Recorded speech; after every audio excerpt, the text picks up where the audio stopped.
So the Danish Medicines Agency, where I worked for 9 years in the licensing division, became head of the licensing division, had a short flirt with the Institute of Rational Pharmacology, which is a kind of HTA, best practice advice to prescribers here in Denmark. And I left the agency in 2013 for actually today or yesterday, 4 years ago, and joined NDA, which is a global regulatory consultancy and drug development company. We don't do any research, we are not a contract organization, but we advise companies on how to best develop products and how to engage with regulators in Europe and the US. So where I come from, and you can ask why do he put up all this text here, you all know what pharmaceuticals are, at least you have an idea what medicines is, but this is the legal definition, and I'm not sure it matches your definition, all of it. At least as a physician, as a doctor, this is not what I think about. But this is actually the definition of a medicinal product, as it's called, pharmaceutical, something to treat and prevent, restore, and so forth. You can read it yourself. I got two reasons to put this up. First of all, the pharmaceutical area is a highly regulated area. You cannot do anything here without being within the framework of the law, unless you are an unlawful person. So in terms of protecting patients and protecting the public, there are a lot of creative people who would like to bring something to the market, claiming that they can cure diseases, even serious diseases. But if they do so, they will have to comply with the rules and regulations that governs pharmaceuticals, and you have your product licensed. If you don't do that, you will get punished. And there are people employed in each and every agency across the world who tries to nail down people who are trying to make money on sick people by putting mumbo-jumbo products to the market. Secondly, this is a highly regulated area, so involving patients, which increasingly is happening, is a challenging thing, because originally the legislation did not take into account that patients should be part of this. The European legislation in 2004 was changed. It actually now states that the agency, that is the European Medicines Agency, shall involve patients in their decision-making process and their processes. But it has been a challenge, and people who have, I would say people who are older than myself, at least I believe, would be more conservative and say, well, involving patients, it's too cumbersome, it's too difficult, they don't understand, there are too many terms and so forth. That is nonsense. I think you can easily work with patients in this area. So I can do acronyms too. You don't have any monopoly on that. In the pharmaceutical and regulatory world, we have a lot of 3 letters and 4 letters acronyms, and we more or less run out of them. So now we're into 5 letters, and then it starts making up words actually. But I'll try to take you through this. This is the drug approval process, which has a little bit overlap with the drug development process, but that happens to the left of my slide. It's over here, and Jens, who will come afterward, will speak more about drug development, how you involve patients in drug development. But you can, if you have a product for what is called an orphan condition, that is a rare disease, and a rare disease in Europe is a disease which occurs in less than 5 in 10,000 patients or people. So that's a cystic fibrosis is close to the limit. It is a rare disease, an orphan disease, but it's a very frequent rare disease. So we're talking about things that are less frequent or equal frequency to cystic fibrosis. There is a committee at the European Medicines Agency called the Committee of Orphan Medicinal Product, who assess whether new products is actually eligible to get the benefits, and there are some rewards in this system. There are carrot and sticks in this system, and there's the potential here, obvious potential, to involve patients or patient organizations in assessing whether a new product, a new potential product, could offer something of benefit for the patient community. Companies may go on and have a scientific advice working party at the CHMP, and CHMP is the licensing committee of the European Medicines Agency. I've been a member of the CHMP, Jens has been a Danish member of CHMP too, so we've both been sitting there, and CHMP is it is the key committee for human medicinal product, because they are the ones who decide should this product be approved or should it not be approved, and they have no patient representatives on the board, but they are increasingly, as I'll show you in some of my slides, involving patients in their decision making, whereas other committees actually have patients on board, patient representatives on their board. So companies may come and get advice, how do we actually develop this product, what do we need to do, and they're again discussing how do we measure the effect, the impact of the new medicines. Physician may say, well, we need to have what's called hard endpoint, that is dead or alive, whereas patient might have another view, say, well, of course it's interesting whether I survive or don't survive, but until I die, there may be something else of interest for me, and what is that? How could we measure the benefit of the new product? The PETCO is the committee that is dealing with the obligations to pharmaceutical companies to develop all medicines should be developed for children if it has a utility in children. And again, here there is a need to involve patients. It may not be children sitting there, but then at least it may be the parents sitting there. And then when we come to the evaluation process, which is the one I would give you some examples from, patients' involvement is increasingly taking place. And when the product is put on the market, there is the obligation to follow the safety of the product on the market. Safety issues may arise, and again there is a chance, or there's actually an obligation to involve patient in the discussion of these safety issues. How do you as a patient see the safety? I'll give you one other example of that in a few seconds. If you look at this as the journal, this is taken from the patient and consumers, patient and health, patient and consumers work, healthcare, that's another word in there. Patient, consumers and healthcare professionals working party, all the stakeholders. They have a separate committee, a working party at the agency, at the European Medicines Agency, and this is from the annual report 2015.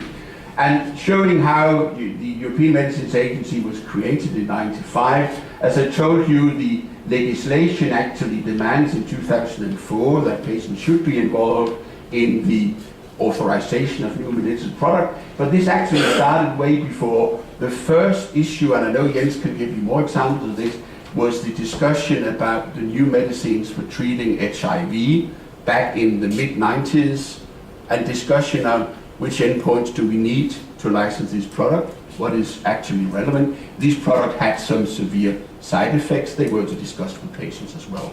So that's actually the first time when the European regulators engaged in discussion with the patients for whom they were about to approve some medicines. And actually the Committee for Orphan Medicinal Product is the first committee that 17 years ago had patient representatives on board, and they still have patient representatives on board, to make up the decision about potential new products for rare diseases. And things has moved on, as I said. I think and the process is ongoing. Maybe you could criticize the shape of this one because it looks like it's flattening out. Now I'm the pharmacologist speaking here, that the dose response is getting flat. I don't think it means that patient involvement is getting less and less over time. I think it should have been maybe an exponential upward curving figure here, but I didn't make the slide. So moving on, I'll give you one example here, which was a clear eye-opener for me, and I think for many of those who were sitting on the committee, the CHMP at the European Medicines Agency. In 2006, we gave the approval, the license for a product, natalizumab, that's a monoclonal antibody for multiple sclerosis. Very highly effective drug, really a game changer from the beta interferon treatments that were available at that time. And it was a clear benefit it is a clear benefit for these patients. But 3 years later, while this product has been on the market, a very severe but very rare adverse event surfaced. It's easier to say PML, but it stands for progressive multifocal leukoencephalopathy, which is extremely difficult to say. So PML, and it is a disease that has many characteristics equivalent to Jakob-Creutzfeldt's disease, and mad cow disease, as it's called in cows, where your brain is dissolving, so to speak, is getting away. So it's a very severe disease, most likely triggered by the immunosuppressant produced by this product. And I was sitting on this committee, and I would say, this is looking into the engine room here, we were prepared to take this product off the market. After 3 years, although we were talking about 2 cases, there were maybe a case in the clinical studies, it was a little bit doubtful. So thousands of patients being treated, we had 3 cases. But it was 3 very severe cases because these patients ended up dying from severe dementia. We were ready. We couldn't, as regulator, we said, this is simply too dangerous. But we brought in patient representative from the European MS Society, and they clearly said to us, come on guys, this product has changed our lives. We understand what you tells us. We understand that there is a risk, which is not high, but there is a risk for a very severe adverse event, which is potential lethal. But if you can provide the prescriber, our doctors, with advice how to best possible minimize that risk, we would very much welcome keeping the product on the market because it has really changed our lives. And that changed the mind of the committee. And we worked on putting specific warnings and precautionary measures into the product information, the guidance for the prescriber. The product is still on the market. I think there is still a few PML cases popping up from time to time, but there are many patients who benefit from this, as compared to what we could have ended up 8 years ago, taking this product off the market. Yes? What would have happened if you had asked some of the relatives to the people who died? That's a good question. We should actually ask the patients. How would you? Well, that's a lengthy discussion. I think if you ask patients who have lost a relative, they will always say this shouldn't have happened. But on the other hand, many patients and their caregivers, their family, have an altruistic point of view to say, well, I was the unfortunate here, or my husband or wife was the unfortunate here, but this product actually helps hundreds of my friends who have the same condition. So it is a little bit the same discussion about organ donation and so forth. What should happen here? Do I think about myself or my closest relatives, or do I think a little bit more altruistic, what I can help here? I'm guessing, but I think we would have reached the same conclusion. But just an example, there's no black and white here. It's very difficult decisions to make. But in this case, the patient's input to the committee members who were a little bit scared about keeping this product on the market, because when you get home, this is gefundenes Fressen, sorry for speaking German here, for the journalists, because people who die of medicines, this is for the front page of Ekstrabladet or the Sun or whatever it's called. It doesn't exist anymore, but still. So it also, you have to be able to defend your decision as a regulator. And I think we got good backup from the patient community to say, well, we are willing, as long as you do what you can do as a regulator to minimize the risk, we are willing to take the risk because we know the benefit. So where are patients getting involved currently at the European Medicines Agency? There is actually, I would say, 3 kinds of involvement. There is the more kind of organizational involvement, being a member of the, there is a patient representative of the management board of the European Agency, and in the scientific committees I talked about. These are patients who represent patients' organizations. So they are professional representatives, so to speak. And then patients get more hand-on the evaluation process in 2 different categories. They can be on non-product related and on product related. The non-product related, again, this is patients who represent patient organizations. They have the consumer working party has talked about different kind of consultations and workshops. It could be like the meeting we had today. And then the more product specific, as the one I gave you here, where we consult specific patients. So they don't speak on behalf, well, they speak kind of behalf of the organization, but they also provide the individual knowledge as a patient suffering from this specific condition. So it's more on one-to-one. They are individual experts. And we are moving from, regulators have always consulted key opinion leaders. So they will, if they are in a tricky situation with a new product for a cardiac condition, they will call upon some cardiologists, key opinion leaders. But we need also key opinion leaders for those who are the ultimate goal of these medicines, namely the patients. So increasingly, if we're talking, let's use the example of a new cardiac medicines, we will involve patients with this cardiac condition in this decision-making process and ask them what they feel. And this is increasing. These are the EMA activities. I'm not totally sure about what has been counted here. It says the overall number of patient consumers involvement. When are you involved? How do you measure involvement? When do you tick the box, I've been involved? I think this is the number of kind of procedures or working parties. So if you participate in the working party, you've got a checkbox here. At least the number is, you can see, steadily increasing. That's why it's not flattening out. It's steadily increasing. The question is, of course, what comes out of this? Is this just a happiness index we are measuring? Oh, we get a lot of patients as well, then we are good, we're all good. I think we also need, and then we can discuss, I don't have the answer, but I think one of the things we can discuss in the panel, how do we measure the outcome of this? Is it actually to anybody's benefit, or is it just making people happy? Does it actually, it's a little bit the question you asked me about, what about the deceased, those who were left from the patient who died of PML. They don't feel happy about this, or do they? So it's measuring the impact of this. I actually, this is another way of doing it. I showed you the 3 different levels of getting involved in management board committees.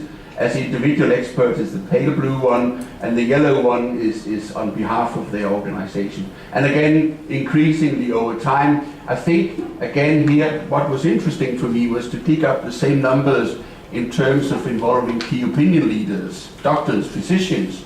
And although it's smaller, you can see here in 2015, if we talk about as experts, they were around about 100 times per year. So patients are increasingly outnumbering the key opinion leaders in terms of being consulted at the European Medicines Agency.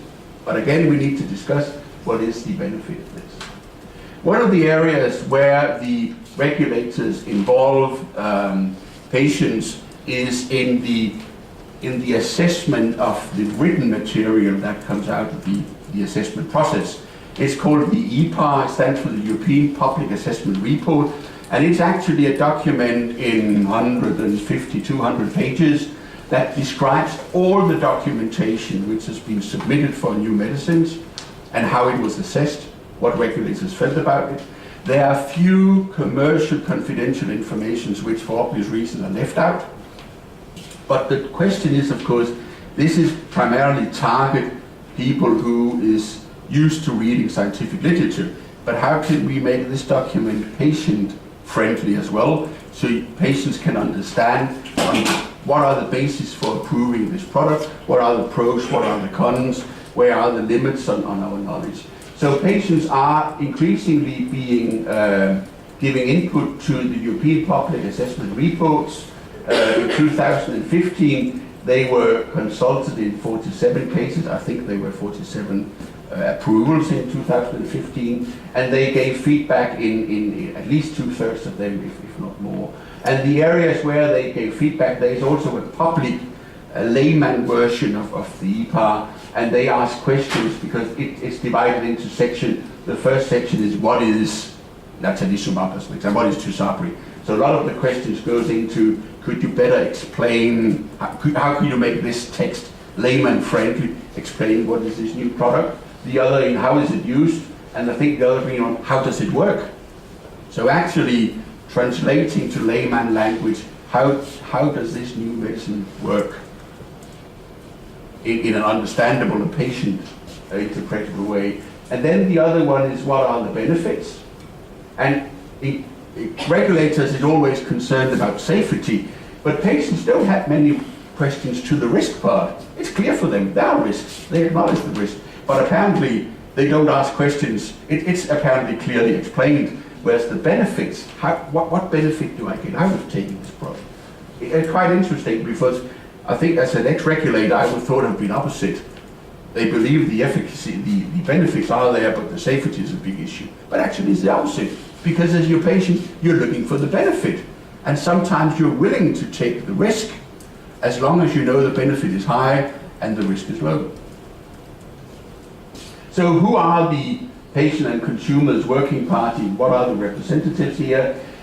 I would say there's an extensive document describing how you, as a patient organization, is eligible to be part of the nice party here. And you can see, I'm about to say they're all the usual suspects here and a little bit more. There are many pan-European organizations, and talking from a Danish perspective, I think most of the Danish patient organizations are covered within one of these, or more of these at least. So it is a quite broad representative list of representatives here in Europe.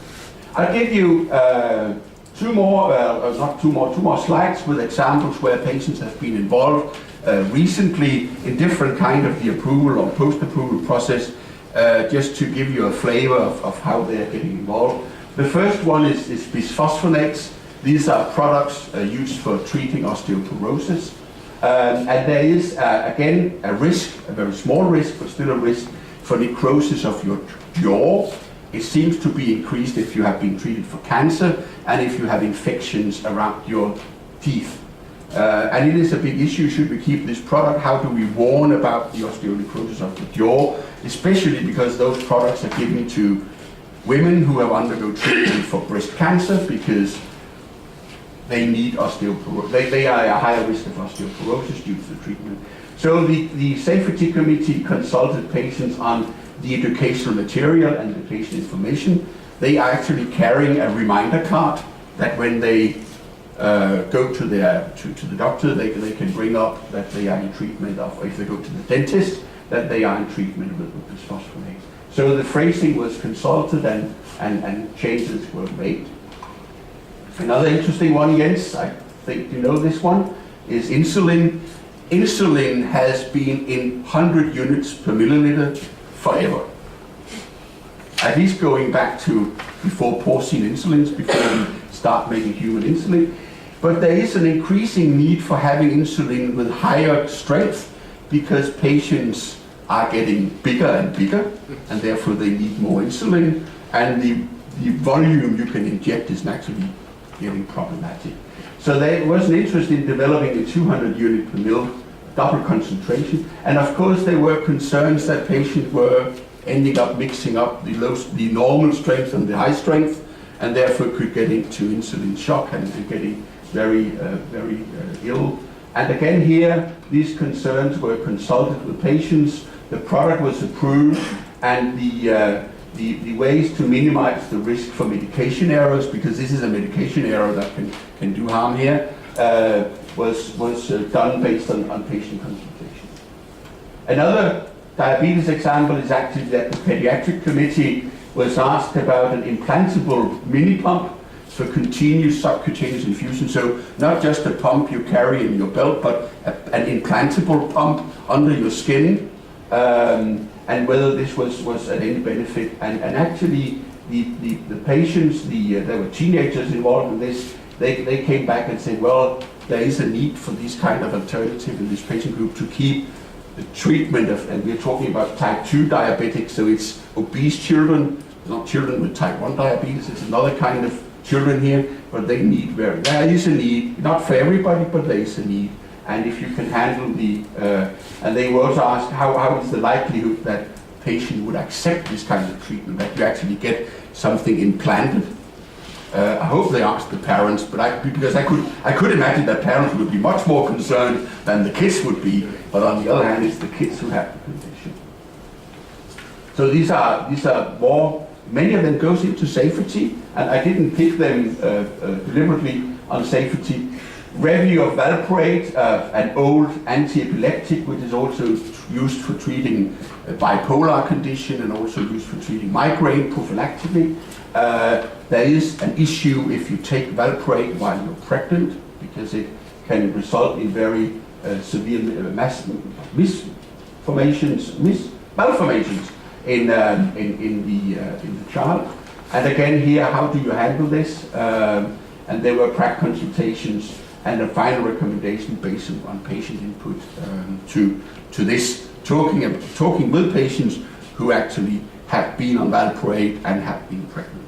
And then the last one is discussion in COMP, and one of the issues in COMP is whether a new product for a rare condition offers a significant benefit. Does it offer something that is far better than what is already on the market, which is a very important part of getting the incentives, which is fee reduction and so forth, and market exclusivity. And again here, hemophilia, the COMP was asked to ask patients to provide input to a potential new product, whether they saw this as having the significant benefit as compared to what they already had available.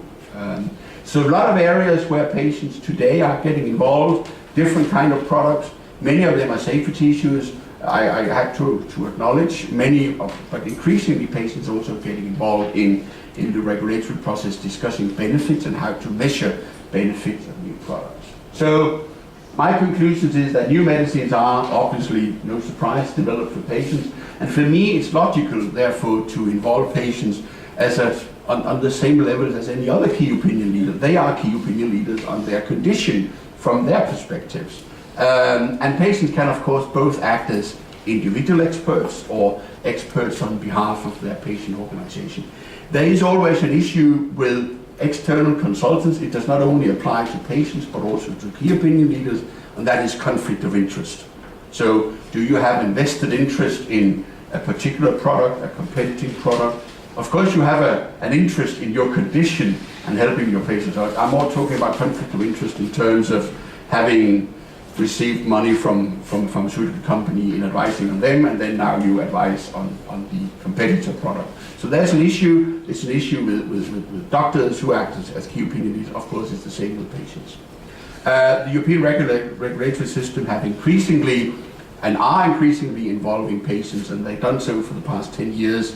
It is a move in increase of transparency. We live in a time where transparency is one of the important words. And I think the transparency have turned into a kind of bilateral mutual understanding of the process for the benefit both of medicines and for the patients. So, thank you very much.